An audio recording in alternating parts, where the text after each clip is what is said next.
اعوذ باللہ من الشیطان الرجیم بسم اللہ الرحمن الرحیم قل لا اقول لكم عندي خزائن الله ولا اعلم الغیب ولا اقول لكم انی ملک ان اتبع الا ما یوحى الی قل هل يستوي الاعمى والبصیر افلا تتفکرون صدق اللہ العظیم۔ اے نبی ان سے کہہ دیجئے میں تم سے یہ نہیں کہتا کہ میرے اختیار میں ہے اللہ کے خزانے، تم مجھ سے کہتے ہو یہ دکھاؤ یہ دکھاؤ یہ دکھاؤ، میں نے کب دعویٰ کیا ہے کہ میرا اختیار ہے؟ کسی شخص سے مطالبہ کیا جانا چاہیے اس کے دعوے کے مطابق۔ میں نے الوہیت میں داخل ہونے کا کب دعویٰ کیا؟ میں نے تو دعویٰ کیا ہے کہ میں اللہ کا ایک بندہ ہوں، عام انسان ہوں، بشر ہوں، مجھ پر وحی آئی ہے، مجھے مامور کیا گیا ہے کہ تمہیں متنبہ کر دوں، وہ کام میں کر رہا ہوں۔ لا اقول لکم عندی خزائن اللہ، میں تو نہیں کہتا کہ میرے پاس کوئی اللہ کے خزانے ہیں، میرے اختیار میں ہیں۔ ولا اعلم الغیب، نہ میں نے یہ دعویٰ کیا ہے کہ غیب کا علم مجھے حاصل ہے۔ ولا اقول لکم انی ملک، نہ میں نے تم سے کبھی یہ کہا ہے یا کہتا ہوں کہ میں فرشتہ ہوں۔ ان اتبع الا ما یوحى الی، میں تو بس اتباع کر رہا ہوں اس شے کی کہ جو مجھے طرف وحی کی جا رہی ہے۔ قل هل يستوي الاعمى والبصیر، کہیے تو پھر اب برابر ہو جائیں گے دیکھنے والے اور اندھے؟ افلا تتفکرون، تو کیا تم تفکر نہیں کرتے، غور و فکر سے کام نہیں لیتے؟ وانذر به، اب پھر یہاں به پر زور دے رہا ہوں میں۔ اے نبی اس قرآن کے ذریعے سے خبردار کر دیجیے، آپ کا کام انذار ہے، تبشیر ہے۔ اوپر آ چکا ہے وما نرسل المرسلین الا مبشرین، پہلے آ چکا ہے اوحی الی ھذا القرآن لانذرکم بہ ومن بلغ، یہاں پھر آیا وانذر بہ الذین یخافون ان یحشروا الی ربہم، خبردار کر دیجئے اس کے ذریعے سے ان لوگوں کو کہ جنہیں واقعتاً کچھ خوف ہے کہ وہ اپنے رب کی طرف لے جائے جائیں گے۔ جیسا کہ میں نے آپ کو بتایا تھا کہ ان میں بھی بہت کم لوگ تھے کہ جو بعث بعد الموت کے منکر تھے، وہ یہ کہتے تھے کہ ہاں ہے، قیامت ہے، اٹھیں گے، اپنے رب کے پاس جائیں گے، لیکن وہاں ہمارے چھڑانے والے ہیں، وہ ہمیں بچا لیں گے۔ وانذر به الذین یخافون ان یحشروا الی ربہم لیس لہم من دونہ ولی ولا شفیع، ان کے لیے کوئی نہیں ہوگا اللہ کے سوا، نہ کوئی حمایتی نہ سفارش کرنے والا۔ اپنی ان مغالطوں کو رفع کر لیں، ان غلط فہمیوں کو رفع کر لیں۔ لعلہم یتقون، شاید کہ ان میں تقوی پیدا ہو جائے، شاید کہ وہ ڈر جائیں، شاید کہ خوف پیدا ہو جائے۔ ولا تطرد الذین یدعون ربہم بالغداۃ والعشی یریدون وجہہ، اور مت دھتکاریے آپ ان لوگوں کو کہ جو پکارتے ہیں اپنے رب کو صبح و شام اور وہ اس کی چہرے کی طالب ہیں، اس کی رضا کے جویا ہیں۔ یہ اصل میں اشارہ ہو رہا ہے کہ تمام رسولوں کے ساتھ یہ معاملہ ہوا، خاص طور پر حضرت نوح کے ساتھ بھی، کہ جو بڑے بڑے سرداران ہوتے تھے قوم کے، وہ کہتے تھے کہ اے نوح ہم تو تمہارے پاس آنا چاہتے ہیں، سمجھنا چاہتے ہیں بات کیا ہے، لیکن ہم دیکھتے ہیں جب بھی آئے تمہارے پاس، تمہاری محفل میں بیٹھے ہوتے ہیں ہمارے کمی کاری ملازم گھٹیا لوگ، اب ہماری شایع نشان نہیں ہے کہ ہم ان کے ساتھ بیٹھیں۔ یہی بات حضور سے کہتے تھے کہ ہم آتے ہیں آپ کے پاس بات سمجھنے کے لیے، یہ آپ کے دل جو جمگٹا لگا رہتا ہے، یہ ہمارے غلام لوگ ہیں، یہ ہمارے جو ہے معاشرے کے پست طبقات ہیں، یہ آپ کے آس پاس ہوتے ہیں، تو پھر ہمارے شایع نشان یہ نہیں ہے کہ ہم ان کی موجودگی میں آپ سے بات کریں۔ اس پر جواب دیا جا رہا ہے اے نبی آپ ان کی باتوں سے کوئی اثر نہ لیں، آپ خام خواہ اپنے ان ساتھیوں کو، چاہے وہ غریب ہیں چاہے وہ پست طبقات سے ہیں، لیکن ان کی شان یہ ہے کہ وہ صبح و شام اللہ کو پکارتے ہیں، اللہ سے دعا کرتے ہیں، مناجات کرتے ہیں، تسبیح و تحمید کرتے ہیں، اور وہ اس کے چہرے، اس کے روح انور کے طالب ہیں، وہ اس کی رضا چاہتے ہیں، اس کی خوشی چاہتے ہیں۔ انہوں نے اپنی زندگی جو ہے من یشری نفسہ ابتغاء مرضات اللہ، یہ تو وہ لوگ ہیں جنہوں نے اپنی جانیں جو ہے اللہ کی رضا جوئی کے لیے، اللہ کی رضا حاصل کرنے کے لیے تج دی ہیں۔ ما علیک من حسابہم من شیء، آپ کے ذمے ان کے حساب میں سے کچھ نہیں ہے۔ وما من حسابک علیہم من شیء، اور نہ آپ کا ان کے اوپر آپ کے حساب میں سے کچھ ہے، یعنی یہ کہ یہ تو ہر شخص کو اپنی کمائی کرنی ہے، آپ کے ذمہ آپ کا فرض ہے، آپ کرتے جائیے۔ جو آپ کے پاس آ رہے ہیں ان کا حساب بھی اللہ لے لے گا، جو آپ کے پاس نہیں آتے ان کا حساب بھی لے لے گا، ہر ایک کو اس کی طرز عمل کے مطابق وہ بدلہ دے دے گا۔ نہ آپ ان کی طرف سے جواب دہ ہیں، نہ یہ آپ کی طرف سے جواب دہ ہے۔ فتطردہم، تو اگر خدا نہ خواستہ بالفرض آپ ان کے دباؤ میں آ کر اگر انہیں دور کر دیں، اپنے سے دھتکار دیں، فتکون من الظالمین، تو آپ ظالموں میں سے ہو جائیں گے۔ وَكَذَلِكَ فَتَنَّا بَعْضَهُم بِبَعْضٍ، اور اسی طرح ہم نے بعض کو بعض کے ذریعے سے آزمایا ہے۔ حق کہہ رہا ہے ایک شخص لیکن ہے مفلس، اب وہ دولت مند جو ہے وہ مسکرائے گا، اس کو دیکھو یہ مجھے سمجھانے آیا ہے، اس کے کپڑے پھٹے ہوئے ہیں، جوتیاں پٹخارتا ہوا آ گیا مجھے سمجھانے کے لیے، اپنی حیثیت کو نہیں پہچانتا۔ حالانکہ دیکھنا یہ چاہیے کہ جو بات وہ کہہ رہا ہے صحیح ہے یا غلط۔ اس طرح ہم آزمائش کر دیتے ہیں لوگوں کے لیے، وَكَذَلِكَ فَتَنَّا بَعْضَهُم بِبَعْضٍ، اسی طرح ہم آزماتے ہیں بعض کو بعض کے ذریعے سے، لِيَقُولُوا، تاکہ وہ کہیں أَهَٰؤُلَاءِ مَنَّ اللَّهُ عَلَيْهِم مِّن بَيْنِنَا، کیا یہ وہ لوگ ہیں جن پر اللہ کا خاص انعام و احسان ہوا ہے ہم میں سے؟ اللہ کا احسان ہم پر ہوا ہے، دولت مند ہم ہیں، سردار ہم ہیں، چوگاٹیں ہماری ہیں، حویلیاں ہماری ہیں، یہ جو ہیں گرے پڑے طبقات کے لوگ، کیا یہ ہیں کہ جو اللہ کا احسان اور ان کے اوپر اللہ تعالیٰ کا بڑا فضل ہوا ہے؟ یہ کہا کرتے تھے مکے کے لوگ بھی کہ اگر قرآن اللہ نے بھیجنا ہی تھا، کتاب نازل کرنی تھی، نبوت دینی تھی، تو کوئی رجل من القریتین عظیم، یہ جو دو شہر ہیں مکہ اور طائف، بڑے بڑے چودھری ہیں، سرمایہ دار ہیں، بڑے لوگ ہیں، سردار ہیں، ان میں سے کسی کے پاس بھیجتا۔ مکے کا یتیم جس کے پاس کوئی دولت نہیں، بچپن مفلسی میں گزرا ہے، سخت مشقت کے اندر جو ہے جوانی کا دور گزرا ہے، جس کے پاس کچھ بھی نہیں، کوئی عہدہ نہیں، کوئی منصب نہیں، قریش کا کوئی عہدہ حضور کے پاس نہیں تھا، کوئی منصب نہیں تھا، کوئی آپ کے پاس سرمایہ نہیں تھا، آپ تو پیدا ہی ہوئے ہیں یتیم، تو اس اعتبار سے کیا یہی رہ گیا تھا اللہ کے لیے؟ معاذ اللہ ثم معاذ اللہ۔ لِيَقُولُوا أَهَٰؤُلَاءِ مَنَّ اللَّهُ عَلَيْهِم مِّن بَيْنِنَا أَلَيْسَ اللَّهُ بِأَعْلَمَ بِالشَّاكِرِينَ، تو کیا اللہ تعالیٰ زیادہ واقف نہیں ہے ان سے کہ جو واقعتاً اس کا شکر کرنے والے ہیں؟ ایک اور جگہ آئے گا کہ اللہ تعالیٰ وَاللَّهُ أَعْلَمُ حَيْثُ يَجْعَلُ رِسَالَتَهُ، اللہ بہتر جانتا ہے کہ کہاں اسے اپنی رسالت کا منصب کس کو دینا چاہیے، کس میں اس کی صلاحیت ہے۔ جیسے طالوت کے بارے میں لوگوں نے کہہ دیا تھا کہ اس کے لیے کیسے ہو سکتی ہے سرداری، جبکہ ہمارے پاس دولت ہے، اس کے پاس دولت نہیں، لم یؤت سعۃ من المال، تو کہا گیا تھا اسے جسم اور علم کے اندر اللہ نے بسطہ یعنی کشادگی عطا فرمائی۔ وَإِذَا جَاءَكَ الَّذِينَ يُؤْمِنُونَ بِآيَاتِنَا، اور اے نبی اس کے برعکس یہ لوگ جو چاہتے ہیں کہ آپ دھتکار دیں ان کو، اس کے برعکس آپ کی روش کیا ہونی چاہیے ان غرباء اور فقراء کے لیے؟ وَإِذَا جَاءَكَ الَّذِينَ يُؤْمِنُونَ بِآيَاتِنَا، جب آپ کے پاس آئیں وہ لوگ جو ہماری آیات پر ایمان رکھتے ہیں، فَقُلْ سَلَامٌ عَلَيْكُمْ، تو آپ ان کو سلام کہا کیجئے اور انہیں خوشخبری دیا کیجئے، کتب ربکم علی نفسہ الرحمہ، تمہارے رب نے اپنے اوپر رحمت کو لازم کر لیا ہے، اور تمہارے لیے خاص رحمت کا مظہر کیا ہے؟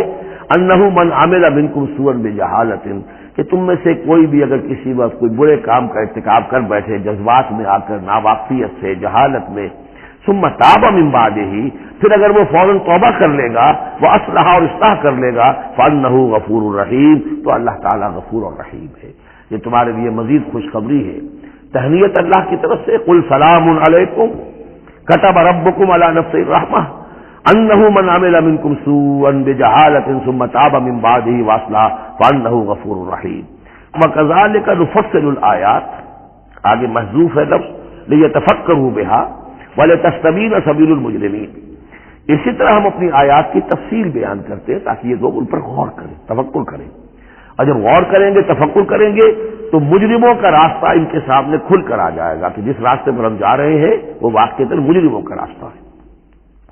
قل انی نہیت ان اعبد الذین تدعون من دون اللہ، کہہ دیجیے مجھے تو روک دیا گیا ہے ان کو پوجنے سے کہ جن کو تم پکارتے ہو اللہ کے سوا، یہ لات عزا منات، ان کو میں نہیں پکار سکتا، مجھے روک دیا گیا ہے، مجھے تو حکم دیا گیا ہے لا تدعوا مع اللہ احدا، اللہ کے ساتھ کسی اور کو مت پکارو۔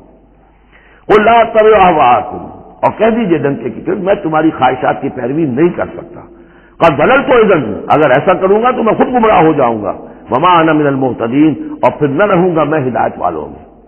قل انی علی بینۃ من ربی، اب اس کو ذرا نوٹ کر لیجیے، کہہ دیجیے کہ میں تو اپنے رب کی طرف سے ایک بڑی بینہ پر ہوں، میں جس راستے پر چل رہا ہوں روشن راستہ ہے، میں اس کا باطن بھی جانتا ہوں، اس کی حقیقت بھی مجھ پر منکشف ہے، اور یہ بینہ اصل میں کیا ہے، یہ جا کر آگے سورہ ہود میں یہ بات زیادہ کھلے گی کہ بینہ جو ہے وہ ایک عام انسان کے لیے دو چیزوں سے بنتی ہے، فطرت سلیمہ، جیسا کہ میں نے شروع میں عرض کیا تھا آپ سے، فطرت سلیمہ، عقل سلیم، اس سے انسان ایک حد تک آ گیا، پھر اللہ کی وحی جو آئی اس نے تصدیق کر دی، یہ بینہ بن گیا۔ اب اسی معنی میں پھر رسول اور پھر اللہ کی وحی مل کر بینہ بن جاتے ہیں، وہ لوگوں کے حق میں بینہ، اور خود اپنے حق میں بینہ کیا ہے؟ آپ کی اپنی فطرت سلیمہ، عقل سلیم، اور اس پر پھر وحی کی توثیق، وحی نے آ کر ان کو اجاگر کر دیا، ان حقائق کو جن تک آپ اپنی عقل سلیم اور فطرت سلیمہ کی رہنمائی میں پہنچ چکے تھے۔ قل انی علی بینۃ من ربی، کہہ دیجئے میں کوئی اندھیرے میں ٹامک ٹوئیاں نہیں مار رہا ہوں، تم جو مجھ سے مطالبے کر رہے ہو، مجھ پر دباؤ ڈال رہے ہو، میں تو اپنے رب کی طرف سے بینہ پر ہوں۔ وَكَذَّبْتُمْ بِهِ، تم نے اسے جھٹلا دیا ہے۔ مَا عِندِي مَا تَسْتَعْجِلُونَ بِهِ، میرے پاس وہ شے موجود نہیں ہے جس کی تم جلدی مچا رہے ہو۔ وہ جلدی مچاتے تھے، لے آئیے عذاب، بہت سن چکے، ہم کان پک گئے سن سن کر ہمارے، عذاب آئے گا، عذاب آئے گا، عذاب کہاں ہے؟ وہ عذاب کہاں رکا ہوا ہے؟ 10 برس ہو گئے، میرے پاس نہیں ہے، میرے اختیار میں نہیں ہے۔ وہ عذاب بھی آئے گا، اللہ کے فیصلے سے آئے گا، جب وہ چاہے گا آئے گا۔ مَا عِندِي مَا تَسْتَعْجِلُونَ بِهِ، جس چیز کی تم جلدی مچا رہے ہو وہ میرے اختیار میں نہیں ہے۔ ان الحکم الا للہ، فیصلے کا اختیار کلیتاً اللہ کے ہاتھ میں ہے۔ یقص الحق، وہ حق بات بیان کر دیتا ہے، وہ خیر الفاصلین، اور وہ سب سے اچھا فیصلہ کرنے والا ہے۔ قل لو ان عندی ما تستعجلون به، اب اس میں وہ تلخی جو ہے وہ ظاہر ہو رہی ہے کہ تم جو تنگ آ گئے ہو میری باتیں سن سن کر، میرے اندر بھی تمہاری جانب سے بیزاری پیدا ہو چکی ہے۔ قل لو ان عندی ما تستعجلون به، کہہ دیجئے اگر میرے ہاتھ میں ہوتا، میرے اختیار میں ہوتا، میرے پاس ہوتا جس کی تم جلدی مچا رہے ہو، لَقُضِیَ الْأَمْرُ بَیْنِی وَبَیْنَکُمْ، تو میرے اور تمہارے مابین کبھی کا فیصلہ طے ہو چکا ہوتا، میں تمہیں ابھی مزید مہلت نہ دیتا۔ تم اگر تمہارے کان پڑ گئے تو میں بھی تنگ آ چکا ہوں، میرے بھی اب جو ہے صبر کا پیمانہ جو ہے وہ ایک حد کو پہنچ چکا ہے۔ لَقُضِیَ الْأَمْرُ بَیْنِی وَبَیْنَکُمْ، میرے اور تمہارے مابین کبھی کا فیصلہ چکا دیا گیا ہوتا۔ وَاللَّهُ أَعْلَمُ بِالظَّالِمِينَ، اللہ خوب واقف ہے ظالموں سے۔ وَعِندَهُ مَفَاتِحُ الْغَیْبِ، اسی کے پاس ہے خزانے غیب کے۔ یہ مفاتح جو یہاں جمع آیا ہے تو مفتاح کہتے ہیں کنجی کو، اس کی جمع بھی ہے، اور مفتاح کہتے ہیں اس کو جس سے کھولا گیا، یعنی خزانہ۔ یہاں پر مفتاح کی جمع ہے یہ مفاتح۔ وَعِندَهُ مَفَاتِحُ الْغَیْبِ، اسی کے پاس غیب کے سارے خزانے ہیں۔ لَا يَعْلَمُهَا إِلَّا هُوَ، کوئی جانتا ہی نہیں ان کو سوائے اس کے۔ وَيَعْلَمُ مَا فِي الْبَرِّ وَالْبَحْرِ، اور وہ تو جانتا ہے جو کچھ خشکی میں ہے اور جو کچھ سمندر میں ہے۔ وَمَا تَسْقُطُ مِنْ وَرَقَةٍ إِلَّا يَعْلَمُهَا، اور نہیں گرتا کوئی ایک پتا بھی کسی درخت سے مگر اللہ کے علم میں ہوتا ہے۔ وَلَا حَبَّةٍ فِي ظُلُمَاتِ الْأَرْضِ وَلَا رَطْبٍ وَلَا يَابِسٍ، نہیں گرتا کوئی دانہ نہ زمین کی تاریکیوں میں، جو دانہ گھستا ہے زمین کے اندر بیج کی شکل میں، ولا رطب، نہ کوئی ہری چیز تر و تازہ، ولا یابس، نہ سوکھی چیز، الا فی کتاب مبین، ایک کتاب مبین میں سب کی سب موجود ہے۔ یہ کتاب مبین اللہ کا علم قدیم ہے، اللہ کا علم قدیم جس میں کہ ہر شے موجود ہے، ما کان و ما یکون، آنے واحد کی طرح۔ وَهُوَ الَّذِي يَتَوَفَّاكُم بِاللَّيْلِ، اب یہ لفظ یہاں پر آ گیا ہے، وہ جو قادیانیوں کے ساری خباثت کا توڑ جو ہے، وہ جو میں نے وضاحت آپ کو بیان کی تھی کہ وفا یوفی یتوفا، اب یہاں آ گیا وَهُوَ الَّذِي يَتَوَفَّاكُم بِاللَّيْلِ، وہی ہے جو تمہیں وفات دیتا ہے رات کے وقت۔ کیا وفات دیتا ہے؟ کیا انسان مر جاتا ہے؟ جان تو رہتی ہے، شعور نہیں رہتا۔ میں نے کہا تھا 3 چیزیں ہیں، جسم ہے، جان ہے، جان میں شعور ہے۔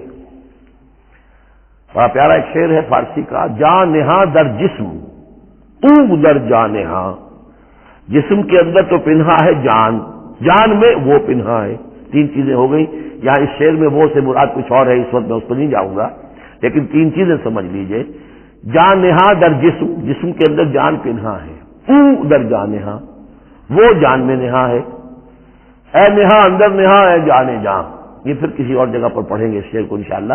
اب سمجھ لیجئے، ایک جسم ہے، جسم میں جان ہے، جان میں شعور ہے، اصل سے تو شعور ہے، لہذا نیند میں صرف شعور لے گئے، موت ہوئی تو شعور بھی لے گئے، جان بھی لے گئے، اور عیسیٰ کو لے گئے، شعور بھی لے گئے، جان بھی لے گئے، جسم بھی لے گئے۔ تو توفع جو ہے کل کا کل پورے طور پر ہوا ہے حضرت عیسیٰ علیہ السلام کا۔ ہمارا توفع یا توفی جو ہوتا ہے وہ تو ادھورا ہوتا ہے، جسم یہیں رہ جاتا ہے، جان اور شعور چلا جاتے ہیں، اور نیند میں شعور چلا گیا۔ وَهُوَ الَّذِي يَتَوَفَّاكُم بِاللَّيْلِ وَيَعْلَمُ مَا جَرَحْتُم بِالنَّهَارِ، وہی ہے جو تمہیں وفات دے دیتا ہے، قبضے میں لے لیتا ہے، يَتَوَفَّاكُم رات کے وقت، اور وہ جانتا ہے جو کچھ کہ تم کرتے ہو دن کے وقت۔ ثُمَّ يَبْعَثُكُم فِيهِ، پھر وہ دوبارہ اگلی صبح کو پھر تمہیں اٹھا دے گا، لِيُقْضَىٰ أَجَلٌ مُّسَمًّى، تاکہ وہ تمہاری جو مہلت ہے وہ پوری ہو جائے۔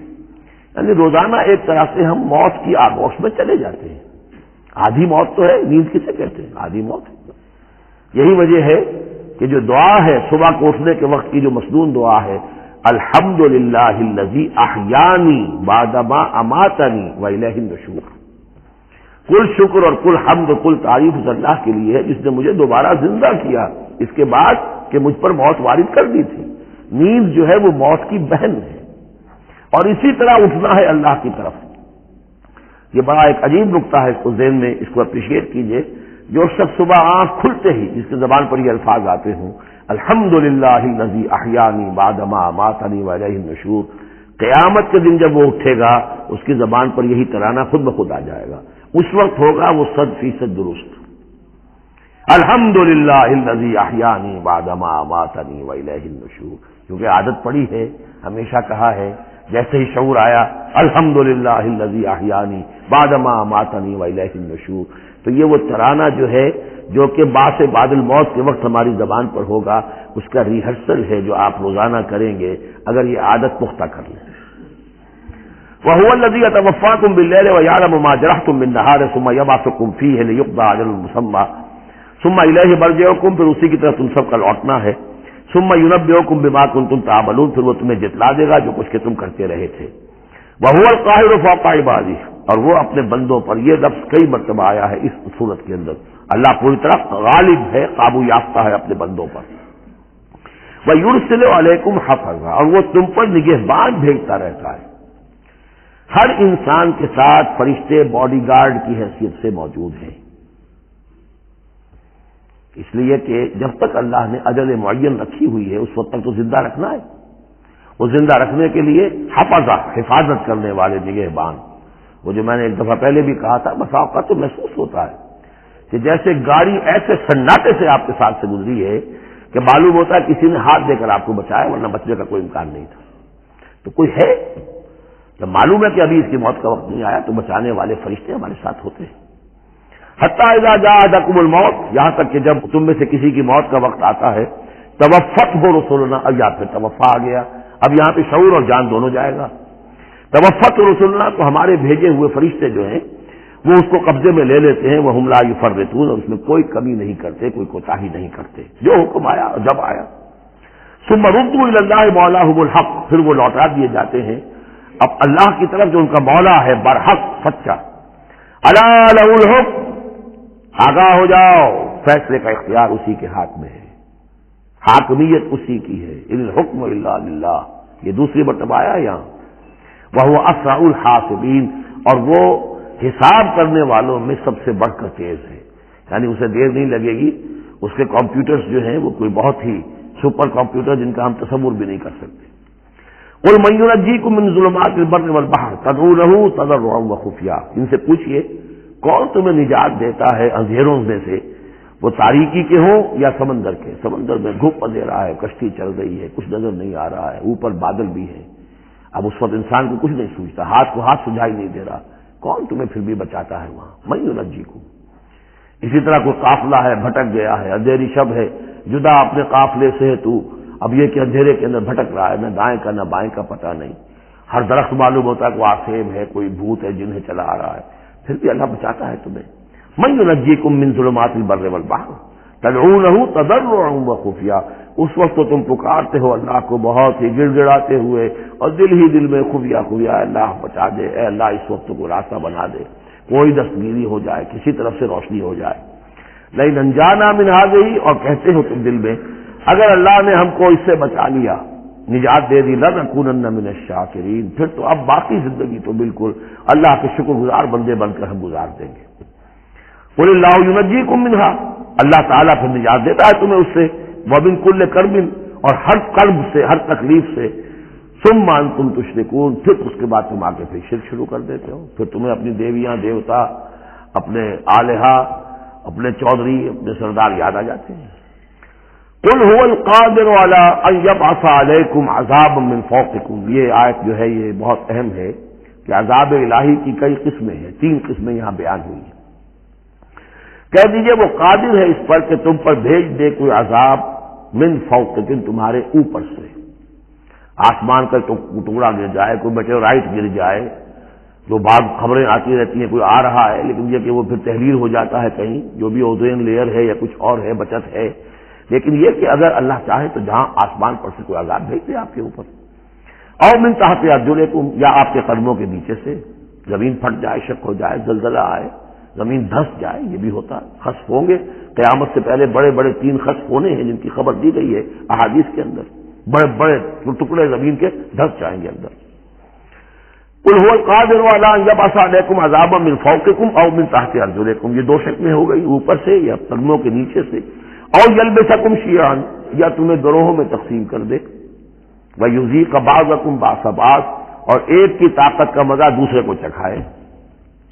اب لڑو آپس میں، پرانے اور نئے سندھی لڑو آپس میں، پنجابی اور اردو بولنے والے لڑو، اور بلوچ اور پختون لڑو، مارو ایک دوسرے کو۔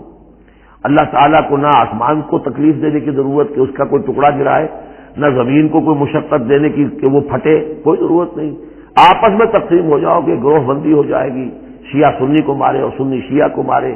یہ جو ہے یہ عذاب الہی کی بدترین شکل ہے جو آج مسلمانان پاکستان پر مسلط ہے۔ وہ کبھی ایک قوم ہوتے تھے، ہندو کا جب مقابلہ تھا ایک قوم تھے، اور اب وہ قوم جو ہے قومیتوں میں، عصبیتوں میں تحلیل ہو چکی ہے۔ انظر کیف نصرف الآیات لعلہم یفقہون، دیکھو کیسے ہم اپنی آیات کی تصریف کرتے ہیں۔ تصریف کہتے ہیں آیات کو گھمانا، ایک ہی بات کو اسلوب بدل بدل کر، انداز بدل بدل کر، ترتیب بدل بدل کر لانا۔ ایک پھول کا مضمون ہو تو 100 رنگ سے باندھو۔ وَكَذَّبَ بِهِ قَوْمُكَ وَهُوَ الْحَقُّ، اور اے نبی آپ کی قوم نے اسے جھٹلا دیا۔ بہی مراد قرآن، یعنی میں نے عرض کیا کہ اس صورت کیا یہ عمود، حصی معجزہ کوئی نہیں دکھائیں گے، اصل معجزہ محمد کا یہ قرآن ہے صلی اللہ علیہ وسلم، اسی لیے بہی بہی بہی اس کی تکرار اس میں کثرت سے ملے گی۔ وَكَذَّبَ بِهِ قَوْمُكَ وَهُوَ الْحَقُّ، یہ قرآن الحق ہے، لیکن اے نبی آپ کی قوم نے اس کو جھٹلا دیا ہے۔ قُل لَسْتُ عَلَيْكُمْ بِوَكِيلٍ، ان سے کہہ دیجئے میں اب تمہارا ذمہ دار نہیں ہوں۔ اب میں نہیں کہہ سکتا کہ کب اللہ کے عذاب کا بند جو ہے وہ کھل جائے اور تمہارے اوپر وہ عذاب ہلاکت جو ہے وہ آ جائے۔ لِكُلِّ نَبَأٌ مُسْتَقَرٌ، كُلُّ نَبَأٍ مُسْتَقَرٌ، ہر خبر، ہر بڑی بات کے لیے وقت معین ہے۔ فَسَوْفَ تَعْلَمُونَ، میں نہیں کہہ سکتا، جیسے کہ سورہ انبیاء میں فرمایا وَإِنْ أَدْرِي أَقَرِيبٌ أَمْ بَعِيدٌ مَا تُوعَدُونَ، میں یہ نہیں جانتا کہ جس کی تمہیں دھمکی دی جا رہی ہے وہ قریب آ چکا یا دور ہے، ٹائم ٹیبل اللہ کے علم میں ہے، لیکن یہ میں جانتا ہوں کہ اگر تمہاری روش یہی رہی تو عذاب آ کر رہے گا۔ بسوف تعلمون، اور ان قریب تمہیں معلوم ہو جائے گا۔ وَإِذَا رَأَيْتَ الَّذِينَ يَخُوضُونَ فِي آيَاتِنَا، یہ وہ آیت آ گئی جس کا حوالہ سورہ نساء کی آیت نمبر 140 میں آیا تھا کہ تمہیں پہلے ہدایت دی گئی تھی کہ جب تم لوگوں کو دیکھو کہ وہ ہماری آیات کا استہزاء کر رہے ہیں، تبصر کر رہے ہیں، تو ان کے پاس بیٹھو مت، اٹھ کر چلے جاؤ، کم سے کم یہ کہ ایک پروٹیسٹ میں واک آؤٹ تو وہاں سے ہو جائے۔ وَإِذَا رَأَيْتَ الَّذِينَ يَخُوضُونَ فِي آيَاتِنَا، اور جب تم دیکھو لوگوں کو کہ وہ ہماری آیات میں خوض، مین میخ نکال رہے ہیں۔ دیکھیے اردو میں ہم ایک لفظ بولتے ہیں غور و خوض، بڑا غور و خوض ہو رہا ہے، بہت غور و خوض کے بعد میں اس نتیجے پر پہنچا ہوں۔ یہ دونوں لفظ جو عربی زبان کے بہت قریب کے ہیں، غور کے معنی، غور اچھے معنی میں آتا ہے اور خوض برے معنی میں آتا ہے۔ صحیح چھان پھٹک کرنا اور غور کرنا، اس کے ما لہو ما علیہ، فار کیا ہے، اگینسٹ کیا ہے، یہ مثبت انداز میں یہ ہے غور۔ خوض ہے مین میخ نکالنا، اس کے اندر جو ہے بال کی کھال خام خواہ کو اتارنا، یہ کوشش ہے، یہ خوض ہے۔ وَإِذَا رَأَيْتَ الَّذِينَ يَخُوضُونَ فِي آيَاتِنَا، جبکہ وہ ہماری آیات میں اس طریقے کا معاملہ کر رہے ہوں تو جب تم دیکھو فَأَعْرِضْ عَنْهُمْ، تو ان سے کنارہ کرو، حَتَّى يَخُوضُوا فِي حَدِيثٍ غَيْرِهِ، یہاں تک کہ پھر وہ کسی اور بات میں لگ جائے، کسی اور مذاق میں، ٹھٹھے میں، پھر تم ان کے پاس جا سکتے ہو۔ وَإِمَّا يُنْسِيَنَّكَ الشَّيْطَانُ فَلَا تَقْعُدْ بَعْدَ الذِّكْرَىٰ، اور اگر تمہیں شیطان بھلا دے، تم بیٹھے ہوئے تھے وہاں گفتگو شروع ہوئی، کچھ دیر تک تمہیں احساس نہیں ہوا کہ یہ تم اس کام میں لگ گئے ہیں، تو تمہیں یاد نہیں آیا، لیکن فلا تقعد بعد الذکر، جب یاد آ جائے تو مت بیٹھو ان کے ساتھ، مع القوم الظالمین، ان ظالموں کے ساتھ، پھر وہاں سے واک آؤٹ کرو احتجاجاً، اور پھر یہ البتہ منتظر رہو کیونکہ دعوت تبلیغ کے لیے پھر تمہیں آنا ہے۔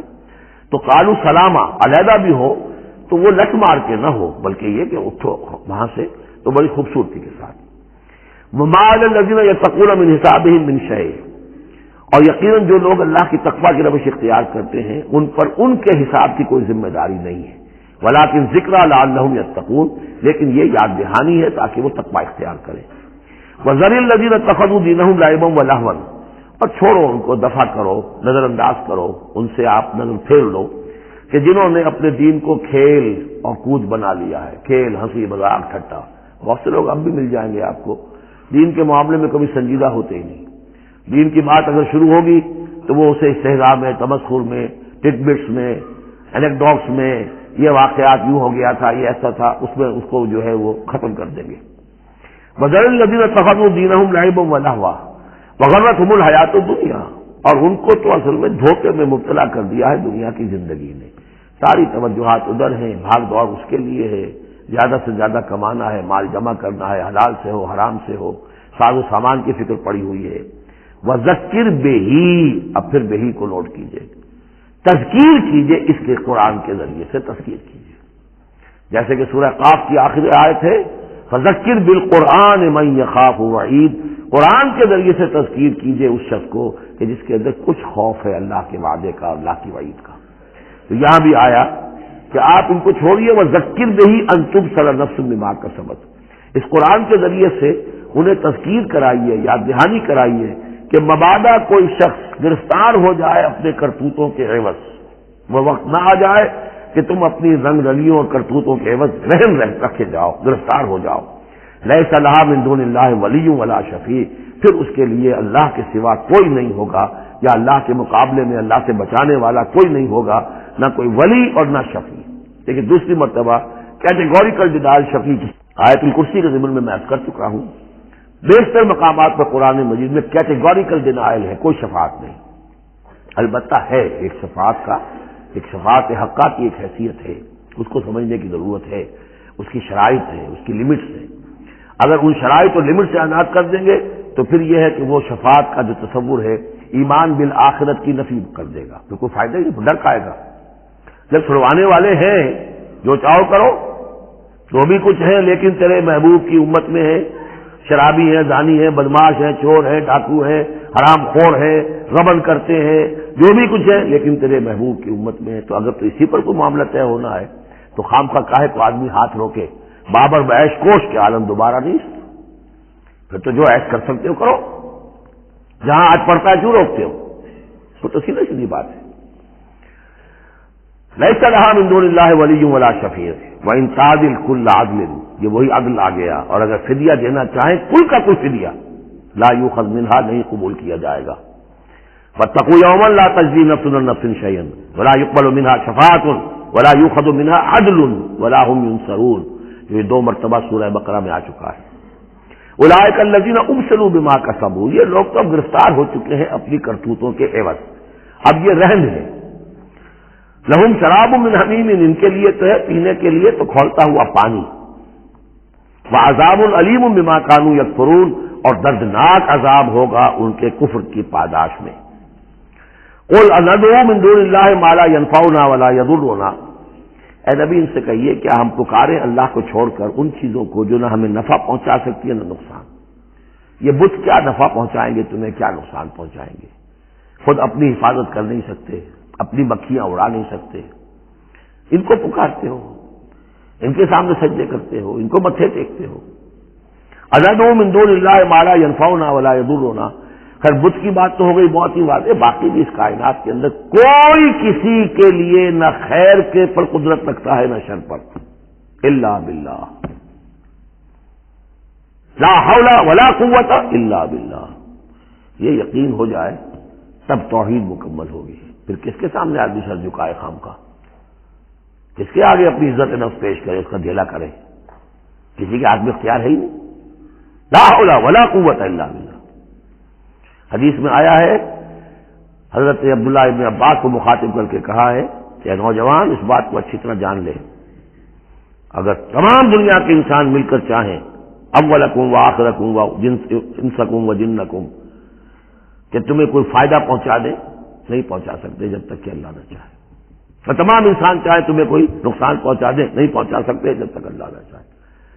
تو پھر یک درگیر و محکم گیر پکارو اللہ کو، کسی اور کو پکارنے کا، کسی اور سے سوال کرنے کا، کسی اور سے ڈرنے کا، کسی اور سے التجائیں کرنے کا، کسی اور کا استغاثہ کرنے کا، دہائی دینے کا کیا فائدہ؟ قل ندعو من دون اللہ ما لا ينفعنا ولا يضرنا ونرد على اعقابنا، اور ہم جو ہے اپنی ایڑیوں کے بل لوٹا دیے جائیں بعد اذ ہدانا اللہ، جبکہ ہمیں تو اللہ نے ہدایت دے دی ہے۔ کالذی استہوته الشیاطین فی الارض حیران، کیا اس طرح کے آدمی ہم بن جائیں کہ جن کو شیاطین نے، جنوں نے کسی جنگل میں بیابان میں اس کی مت مار دی ہو، راستہ بھلا دیا ہو، اب اسے کچھ نظر نہیں آ رہا۔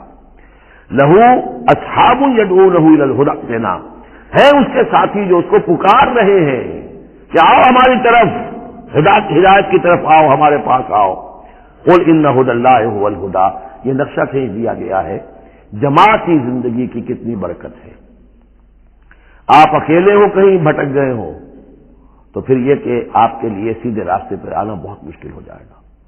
جماعتی زندگی ہے، ساتھی ہیں، جس کو کہا ہے سورہ توبہ میں کونوا مع الصادقین، معیت اختیار کرو، رہو ساتھ سچوں کے۔ کسی وقت ہوتا ہے انسان کو کوئی ایسی آزمائش پیش آ گئی ہے، اس کا دماغ چکرا گیا ہے، گھوم گیا ہے، نہیں سمجھ میں آ رہا، راستہ نہیں نکل رہا، مشکل بڑی آ گئی ہے، ایک طرف حرام ہے لیکن یہ ہے کہ دباؤ کو بہت پڑ رہا ہے، گھر والوں کا پڑ رہا ہے، بچوں کا پڑ رہا ہے، بیوی کا پڑ رہا ہے، راستہ غلط ہے۔ اس میں یہ ہے کہ ایسے وقت میں بسا اوقات پھر اگر رفقا ہیں، ساتھی ہیں، آپ کے کامریڈز ہیں، آپ کے کولیگز ہیں، اس کے ساتھ وہ پکارتے ہیں، ساتھ ہاتھ جو ہے آپ کا تھام کر آپ کو سہارا دیتے ہیں۔ قل ان ھدی اللہ ھو الھدی، یقیناً ہدایت کہہ دیجئے اللہ ہی کی ہدایت اصل ہدایت ہے۔ وَأُمِرْنَا لِنُسْلِمَ لِرَبِّ الْعَالَمِينَ، اور ہمیں تو حکم یہ ہوا ہے کہ ہم تمام جہانوں کے پروردگار کی تابع داری اختیار کریں اور فرما برداری اختیار کریں۔ وَنَقِيمُ الصَّلَاةَ وَاتَّقُوهُ، اور یہ کہ نماز قائم کرو اور اس کا اللہ کا تقوی اختیار کرو۔ وَهُوَ الَّذِي إِلَيْهِ تُحْشَرُونَ، اور وہی ہے جس کی طرف کہ تمہیں جمع کر دیا جائے گا۔ وَهُوَ الَّذِي خَلَقَ السَّمَاوَاتِ وَالْأَرْضَ بِالْحَقِّ، اور وہی ہے جس نے آسمان و زمین بنائے ہیں حق کے ساتھ۔ یہاں حق کے کیا معنی ہے؟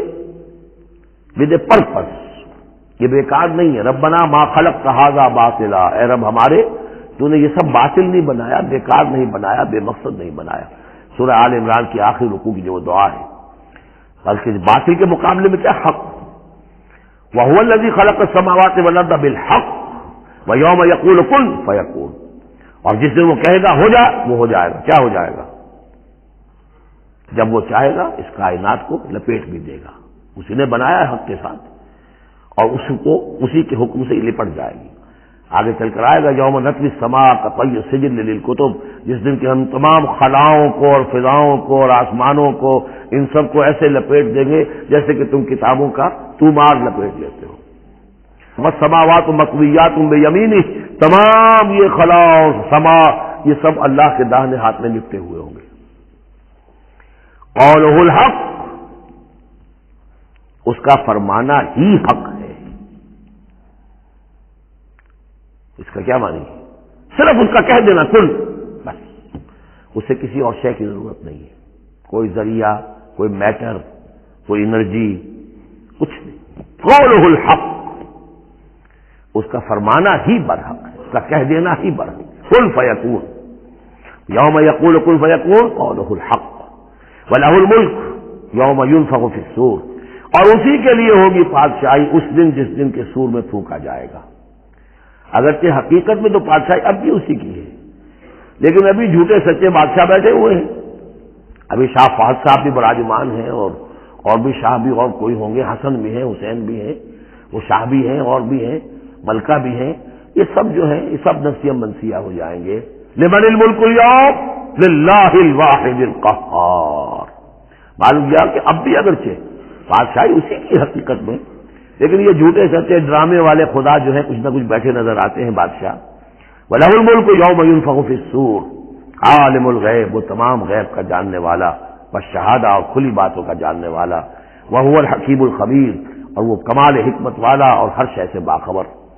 وَإِذْ قَالَ إِبْرَاهِيمُ لِأَبِيهِ آزَرَ، اب اس میں آپ دیکھیں گے اس سورہ مبارکہ میں حضرت ابراہیم کا ذکر ہے اور پھر ان کی نسل کے بعد انبیاء کرام کا ذکر ہے۔ ایک گلدستہ تو ہم پڑھ آئے ہیں سورہ نساء کے آخر میں، وہاں 13 انبیاء اور رسل کے نام آئے تھے.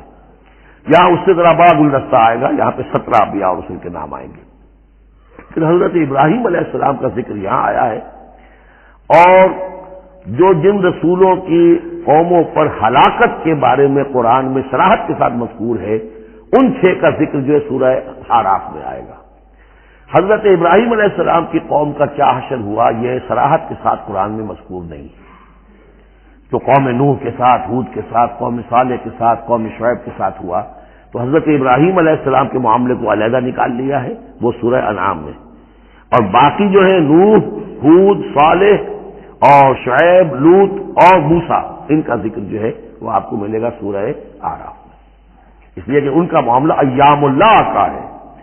تو فذکرہم بایام اللہ, التذکیر بآلاء اللہ اس میں ہے, التذکیر بایام اللہ اس میں ہے, لہذا یہاں حضرت ابراہیم کا ذکر ہے.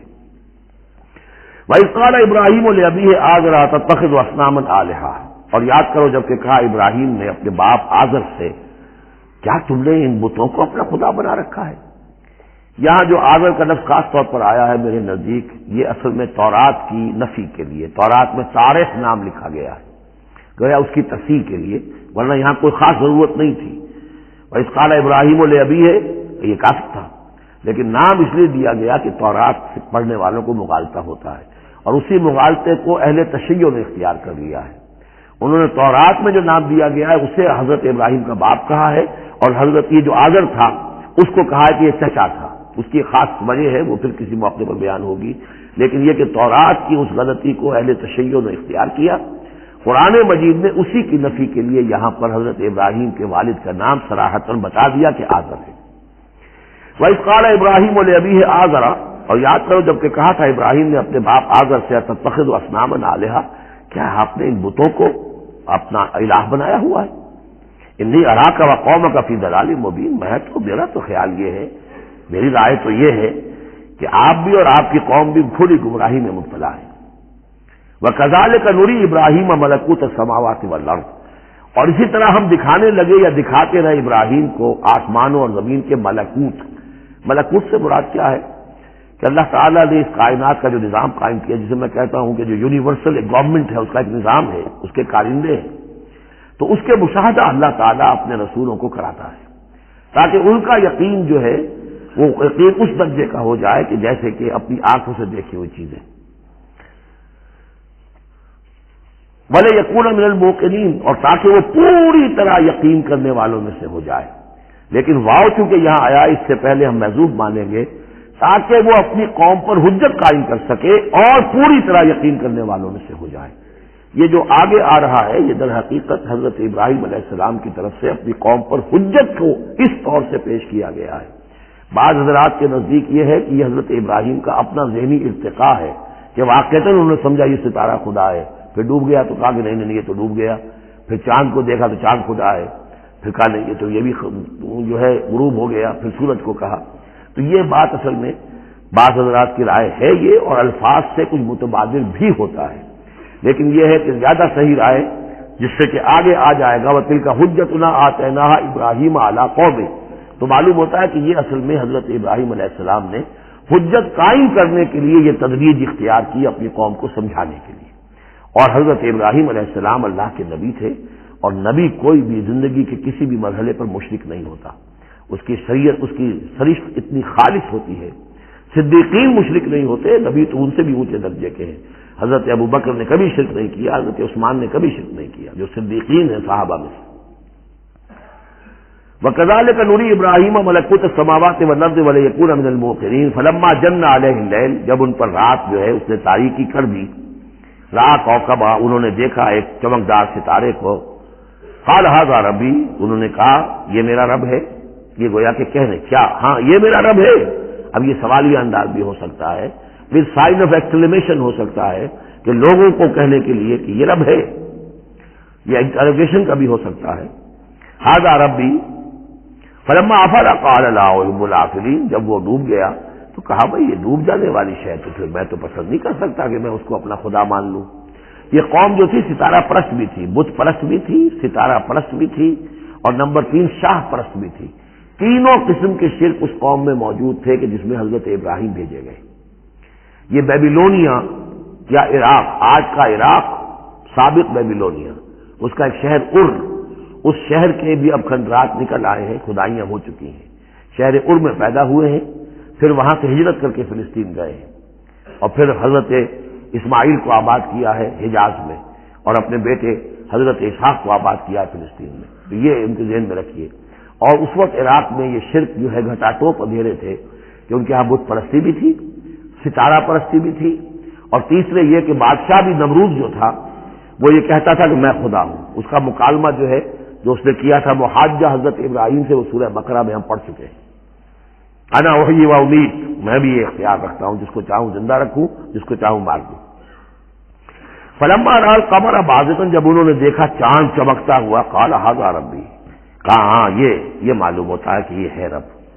فلما افل قال لئن لم يهدني ربی، جب وہ بھی ڈوب گیا، غائب ہو گیا، تو انہوں نے کہا کہ اگر میرے رب نے مجھے ہدایت نہ دی تو پھر میں تو قوم ضالین میں سے ہو جاؤں گا۔ گویا کہ ابھی یہ الفاظ ہیں کہ جن سے اشارہ ہوتا ہے کہ شاید ابھی ان کا اپنا ذہنی اور فکری ارتقاء ہو رہا ہے۔ میں نے کہا تھا کہ الفاظ سے متبادل ہوتا ہے، لیکن یہ کہ ان دونوں چیزوں کو، دونوں سائڈز کو ناپ تول کر جو رائے بنتی ہے وہ دوسری ہے۔ فلما رأى الشمس بازغة، جب دیکھا سورج بہت چمکدار، قال ھذا ربی ھذا اکبر، تو فرمایا ہاں یہ ہے رب، یہ سب سے بڑا ہے۔ فلما افلت، جب وہ بھی ڈوب گیا، قال یا قوم انی بریء مما تشرکون، انہوں نے کہا اے میری قوم کے لوگوں، میں تو بری ہوں، اعلان برات کرتا ہوں ان سب سے جنہیں تم شریک ٹھہرا رہے ہو۔ انی وجہت وجہی للذی فطر السماوات والارض حنیفا، میں نے تو اپنا رخ کر لیا ہے، اپنا چہرہ جو ہے ادھر کر لیا ہے اس ہستی کی طرف جس نے آسمانوں اور زمین کو بنایا یکسو ہو کر، وما انا من المشرکین، اور میں مشرکوں میں سے نہیں۔ وحاجہ قومہ، اب اس پر محاجہ کیا ان سے ان کی قوم نے، وہ حجت بازی شروع کرتی ہے، تم نے کیا کہہ دیا؟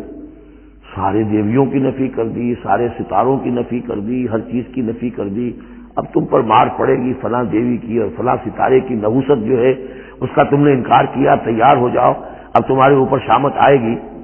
قال تحاجونی فی اللہ وقد ہدان، انہوں نے فرمایا مجھ سے محاجہ کر رہے، حجت بازی کر رہے اللہ کے بارے میں، جبکہ اس نے تو مجھے ہدایت دے دی ہے، مجھے تو اللہ نے ہدایت دی ہے۔ ولا اخاف ما تشركون به، اور مجھے کوئی خوف نہیں ان ہستیوں کا جنہیں تم شریک ٹھہرا رہے ہو، مجھے کوئی خوف نہیں۔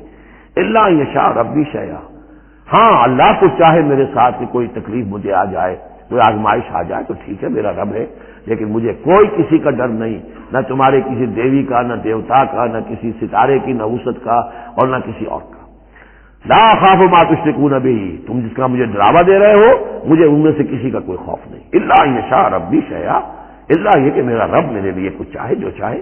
وسع ربی کل شیء علما، یقیناً میرا رب جو ہے وہ تو ہر شے کے علم کے اعتبار سے احاطہ کیے ہوئے ہے۔ افلا تتذکرون، تو کیا تم عقل سے کام نہیں لیتے، تم نہیں سوچتے، نصیحت اخذ نہیں کرتے؟ فکیف اخاف ما اشرکتم، میں کیسے ڈروں ان سے جنہیں تم نے شریک ٹھہرا رکھا ہے۔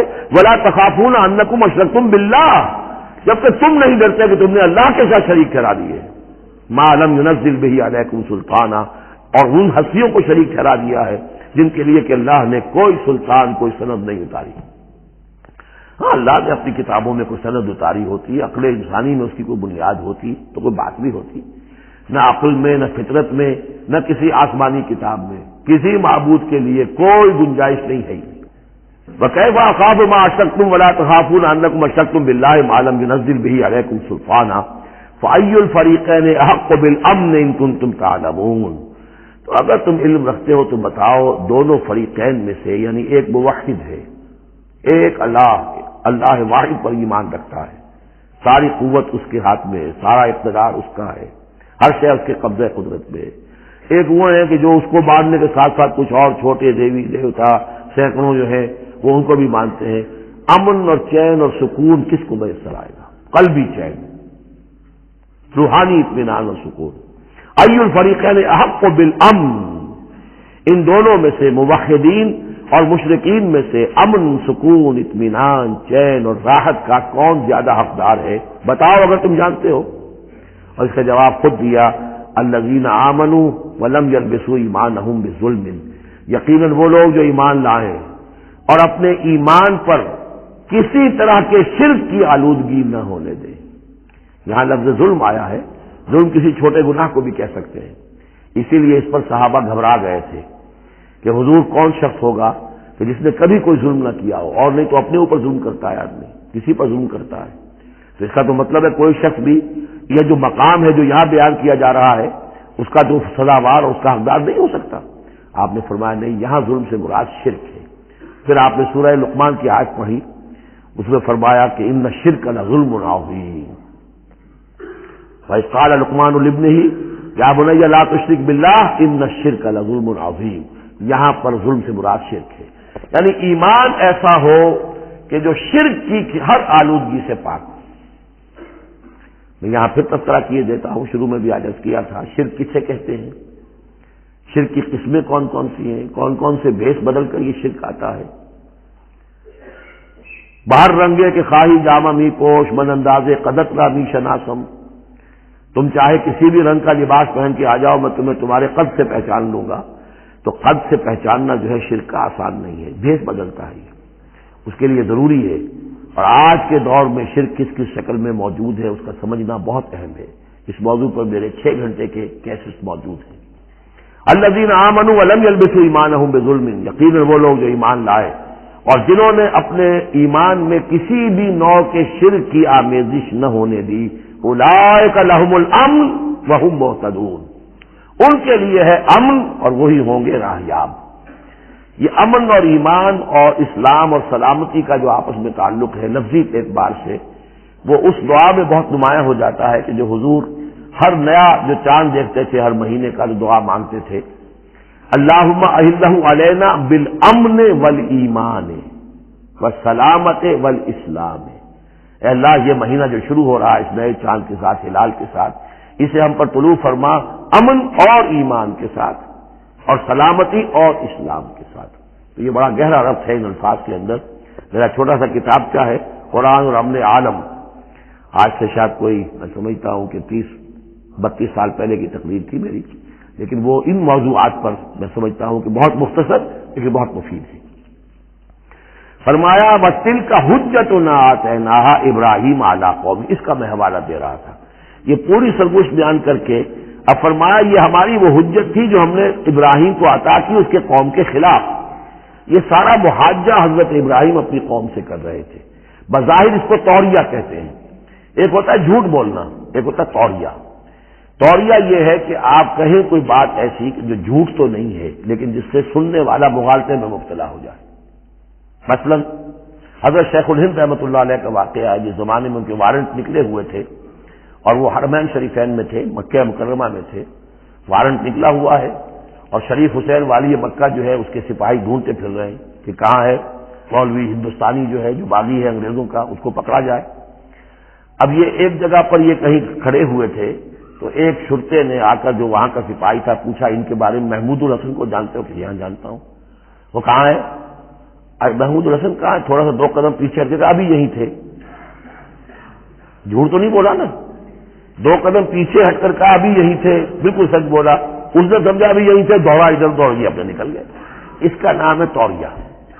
یہ جھوٹ بھی نہیں ہے لیکن یہ کہ سننے والے کو مغالطہ بھی ہو گیا. اصل میں حضرت ابراہیم علیہ السلام کے کلام میں یہ توریہ کا انداز جو ہے وہ بہت ہے، تاکہ لوگوں کو جیسے جب بتوں کو سب کو توڑ دیا تو کہا کہ اس نے توڑا ہوگا یہ جو بڑا ہے، جو صحیح سالم کھڑا ہوا ہے بڑا بت، اور تیشا بھی جو ہے جس سے توڑا تھا سب کو وہ اس کی گردن میں لگا دیا کہ یہ جو ہے جو آلہ ہے، آلہ واردات بھی اسی کے پاس سے برآمد ہو رہا ہے اور یہ سالم ہے، باقی سب ٹوٹ گئے ہیں. تو قرائن کی شہادت بھی ہے کہ یہی ہے، پکڑو اس کو. تو یہ ہوتا ہے ان کو سمجھانے کے لیے کہ وہ سوچیں، درو بینی پر آمادہ ہو جائیں. کہ یہ ہے میرے نزدیک ان آیات کا محل یہ ہے. وَتِلْكَ حُجَّتُنَا آتَيْنَاهَا إِبْرَاهِيمَ عَلَىٰ قَوْمِهِ. اور یہ ہماری وہ دلیل تھی جو ہم نے عطا فرمائی ابراہیم کو اس کی قوم کے خلاف. نرفع درجات من نشاء، ہم بلند کرتے ہیں درجے جن کے چاہتے ہیں. اب ظاہر بات ہے یہاں کہنے کا مقصد یہ ہم نے ابراہیم کے درجے بہت بلند کیے.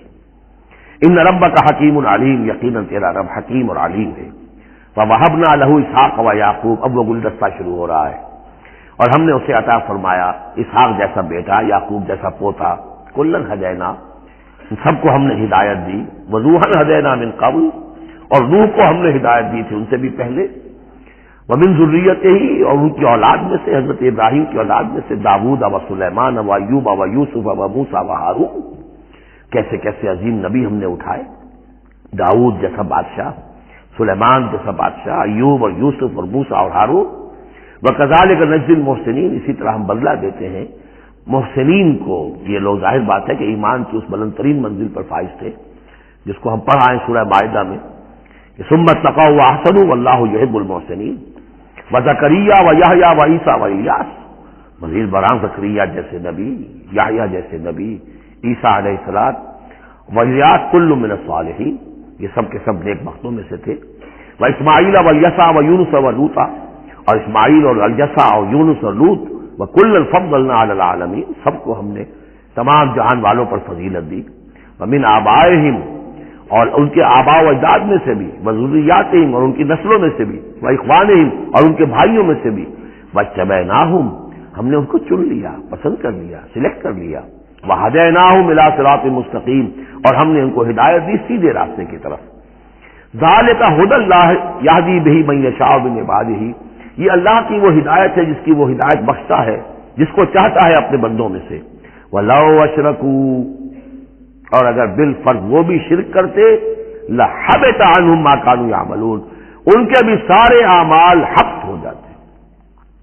شرک اتنی بری شے ہے، اتنے اونچے اونچے مراتب، اتنے اعلیٰ اعلیٰ مقامات، اللہ کی محبوب شخصیتیں، اولو العزم پیغمبر اور یہ عظیم انبیاء، لیکن بالفرض یہ سمجھانے کے لیے، ظاہر بات ہے کوئی امکان نہیں تھا کہ وہ شرک کرتے، لیکن ہمیں سمجھانے کے لیے شرک وہ شے ہے، ان اللہ لا یغفر ان یشرک بہ ویغفر ما دون ذلک لمن یشاء ولو اشرکوا لحبط عنہم ما كانوا یعملون، اگر وہ شرک کرتے تو ان کے بھی تمام اعمال حبط ہو جاتے۔ اولئک الذین آتیناہم الکتاب والحکم والنبوۃ، یہ وہ لوگ ہیں جن کو ہم نے کتاب دی، اپنی حکمت اور شریعت سے نوازا، نبوت سے سرفراز فرمایا۔ وَإِن يَكْفُرْ بِهَا هَؤُلَاءِ، اور اگر کفران نعمت کریں یہ لوگ اس کی، یہ جو آیات اب اللہ تعالیٰ نے دی ہیں تمہیں اے محمد صلی اللہ علیہ وسلم، اگر یہ لوگ ان آیات کی اب ناشکری کر رہے ہیں، کفران نعمت کر رہے ہیں، اگر وہ ان سے فائدہ نہیں اٹھا رہے، ان کی روشنی سے اپنے دلوں کو منور نہیں کر رہے، فَقَدْ وَكَّلْنَا بِهَا قَوْمًا لَيْسُوا بِهَا بِكَافِرِينَ، تو ہم نے ایک اور قوم کو تیار کر رکھا اس کام کے لیے کہ وہ اس کی ناقدری نہیں کرے گی، یعنی یہ کہ مدینے کے انصار انشاءاللہ اس کی قدر کریں گے۔ مکے کے یہ لوگ جو ہیں اگر ناقدری کر رہے ہیں محمد صلی اللہ علیہ وسلم، اور تمہاری باتیں جو ہیں اب تک 10-11 برس ہونے کو آ گئے ہیں، اس کے نتائج جو ہیں بڑے ہی کم سے کم یہ کہ مایوس کن نہیں تو دل شکن ضرور ہے۔ محمد جیسا مبلغ اور رسول اور داعی اور مربی اور مزکی اور معلم، اور 10-12 برس کی جد و جہد میں بمشکل 150 پونے 200 آدمی، پہلے 10 برس میں تو بمشکل 125 آدمی۔ تو یہ ہے کہ اس اعتبار سے فَإِن يَكْفُرْ بِهَا هَؤُلَاءِ، اگر یہ لوگ کفران نعمت کر رہے ہیں ان کا، فَقَدْ وَكَّلْنَا بِهَا، تو ہم نے مقرر کر دیے ہیں کچھ اور لوگ، قومن، ایک ایسی قوم لَيْسُوا بِهَا بِكَافِرِينَ، جو اس کی ناشکری نہیں کریں گے۔ کچھ پتہ نہیں یہ ہماری جو دعوت رجوع القرآن ہے جو کہاں کہاں پھیل گئی ہے۔ پاکستان میں ٹی وی پر بینڈ ہے، میرا درس نہیں آ سکتا، انڈیا میں دوردرشن کبھی کبھی دکھا دیتا ہے، دلی سے خبر آ جاتی ہے کہ دوردرشن پہ میرے کبھی کیسٹ جو ہے ٹی وی کے درس دکھائے جا رہے ہیں۔ بامبے میں جو کیبل ٹی وی ہے، 8000 فیملیز ہیں جو ہر ہفتے 2 مرتبہ میرا درس قرآن دیکھ رہے ہیں کیبل ٹی وی پر، اور وہی لوگ ہیں کہ جنہوں نے چاہا ہے کہ اب ان کو ایسی اس کی ریکارڈنگ مل جائے کہ اسے سیٹلائٹ کے اوپر لے جا سکے۔ اور یہ کہاں ہو رہا ہے؟ بھارت میں، دارالکفر میں۔ اور پاکستان میں کیا ہو رہا ہے؟ جو کچھ ہو رہا ہے وہ آپ کے سامنے ہے۔ تو اگر ناقدری کرنے والے ہیں، گرفتہ چینیاں احرام و مکی خفتہ در بٹھا، چینیوں نے تو احرام باندھ لیے، اور مکی جو ہے ابھی سویا ہوا ہے بٹھا کی وادی کے اندر، ابھی اسے ہوش ہی نہیں ہے کہ وہ اٹھے وہ بھی احرام باندھے۔ تو یہ بہرحال یہ آیت بڑی اہم ہے اس اعتبار سے، آج کے دور میں خاص طور پر یہ ہے کہ کوئی مایوسی انسان کو ہونی نہیں چاہیے۔ ہمیں تو پتہ بھی نہیں ہے کہ کہاں کہاں یہ بات پھیل رہی ہے، ممکن ہی نہیں ہے مجھے معلوم ہو کہ میرے کیسٹ کہاں کہاں پہنچ گئے۔ وہ تو جہاں کہیں بھی جاتا ہوں، دیکھتا ہوں، سنتا ہوں، کوئی کہتا ہے میرے پاس 300 کیسٹ آپ کے، وہ کو ملتا ہے میں اتنے کیسے آپ کے ہیں میں سنتا ہوں. اب یہ دعوت پھیل رہی ہے. اب یہ میں نہیں کہہ سکتا کہ کس جگہ پر یہ جڑ پکڑے زمین کے اندر اور یہ انقلابی دعوت جو ہے قرآن کی وہ وہاں ایک تناور درخت بنے, ایک تحریک زبردست انقلابی اٹھے. فَإِن يَكْفُرْ بِهَا هَؤُلَاءِ فَقَدْ وَكَّلْنَا بِهَا قَوْمًا لَيْسُوا بِهَا بِكَافِرِينَ. اگر یہ اس کی ناقدری کر رہے ہیں تو اے نبی آپ آزردہ خاطر نہ ہو, ہم نے ایک اور قوم کو تیار کر لیا ہے کہ وہ اس کی ناقدری نہیں کریں گے. اولئک الذین ھدی اللہ فبہداہ مقتدہ, یہ وہ لوگ ہیں جن کو اللہ نے ہدایت دی تھی. یہ 17 نام جو اوپر ہم نے پڑھے ہیں, فرمایا کہ اللہ فرما رہا ہے ہم نے انہیں ہدایت دی تھی. فبہداہ مقتدہ, تو آپ بھی ان کی ہدایت کی پیروی کیجئے. یہ بہت اہم نقطہ ہے جو یہاں پر نوٹ کر لینے کا ہے کہ جو بھی سابقہ انبیاء کے معاملات کہیں آئیں اور ان کی نفی نہ آئے, وہ چیز گویا کہ ہم مسلمانوں کے لیے بھی وہ چیز جو ہے وہ اس قابل ہے کہ ہم اس کی اتباع کریں, اس کی پیروی کریں, اس کو مانیں. چنانچہ اسی اعتبار سے یہ رجم اور قتل مرتد, یہ 2 سزائیں جو ہیں یہ ہمارے ہاں اہل سنت نے اور تمام مسلمانوں نے یہ لی ہے کہ رجم کی سزا قرآن میں نہیں ہے, یہ سابق شریعت کی سزا ہے جس کو حضور نے برقرار رکھا ہے. قتل مرتد کا ذکر بھی قرآن مجید میں نہیں ہے, یہ بھی سابق امت کے اندر سابق شریعت کی سزا ہے جس کو برقرار رکھا گیا ہے. جب تک کسی شے کی نفی نہ ہو جائے سابق جو بھی شریعت ہے اس کی, اس وقت تک یہ ہے کہ وہ چیز بھی لاگو رہے گی. فرمایا اولئک الذین ھدی اللہ فبہداہ مقتدہ قل لا اسألکم علیہ اجرا, اور کہہ دیجئے کہ میں تم سے اس پر کسی اجر کا طالب نہیں ہوں, میں نے تم سے کوئی محنتانہ کبھی طلب نہیں کیا, تم سے کوئی معاوضہ نہیں مانگا. ان هو الا ذکری للعالمین, یہ نہیں ہے مگر تمام جہان والوں کے لیے یاد دہانی ہے, نصیحت ہے. جو چاہے اس سے کسب فیض کرے, جو چاہے اس سے نور حاصل کرے, جو چاہے اس سے صحیح صراط مستقیم تک کی رہنمائی اخذ کر لے. یہ تو اللہ تعالیٰ کی طرف سے ایک صدقہ جاریہ ہے. ان هو الا ذکری للعالمین, یاد دہانی اور نصیحت ہے تمام جہان والوں کے لیے. بارک اللہ لی ولکم فی القرآن العظیم ونفعنی وإیاکم بالآیات والذکر الحکیم.